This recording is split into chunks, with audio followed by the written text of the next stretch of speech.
Welcome to Teller Defender. My name is Brian and I am a bank teller. I've been a bank teller at a specific bank in Kansas for the last 9 years.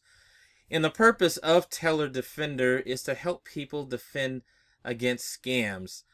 Now, over the years as a bank teller, I've seen all kinds of scams affect the customers that I deal with. A lot of times they'll come in and ask if something is a scam or not. In particular, emails. A lot of people get all kinds of emails and junk emails, and so they have questions if something's legitimate or not. But there are other kinds of scams other than just emails.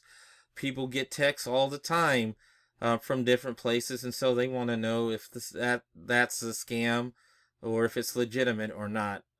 And so my goal here is to provide tools and resources that can help anyone avoid becoming a victim of the scams that are going on out there. Now, real quick, I do want to give you an example of a phishing scam that I've received in my email recently. So I'm going to bring that up here real quick. Now, this claims to be from the IRS. Now, with it being tax season, I've got to get my taxes ready, and a lot of people get all kinds of things from the IRS. They're expecting refunds and things like that, and they use tax preparation places, or they might do their own taxes via tax software. And so this is a good time of year for these types of scammers to strike. Well, I'm going to go through this email and give you a few red flags to let you know that this is a scam. Now, while this does appear to be from the Internal Revenue Service, there are a couple of things that will let me know that this is not from them. First of all, it says, "Dear Taxpayer."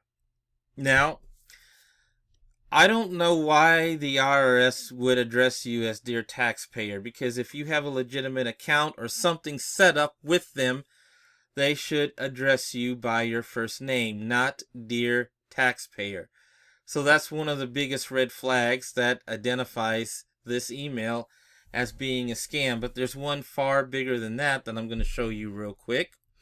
Now, up here, it looks like it says it really is from the Internal Revenue Service, because it says internal-rs.gov.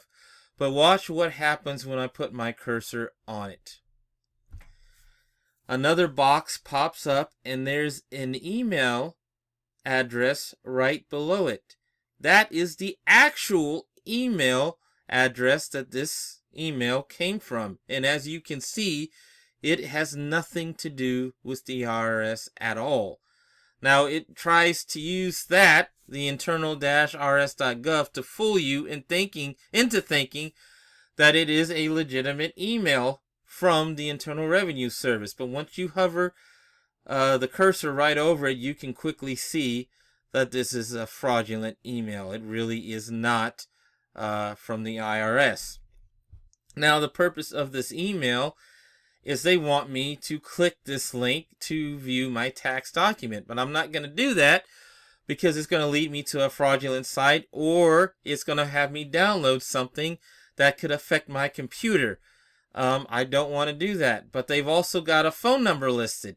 Now, unfortunately, this is not an actual number of the IRS. And if you call that number, you're going to be talking to scammers, not anyone that actually works for the IRS.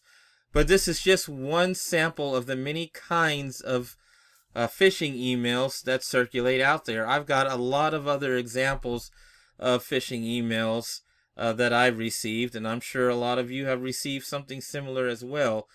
But I want to show you quickly how to identify these emails as being scams. So again, how they addressed you, and in this case, "Dear Taxpayer," and then the email address where it originated from as well.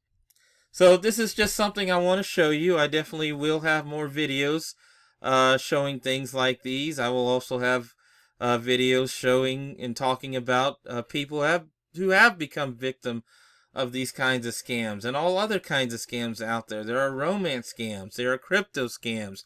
There's what's called pig butchering scams. And I got some doozies of pig butchering scams that's coming up. One that a CEO of an actual bank has fallen for, and that is quite shocking how it happened. So definitely stay tuned.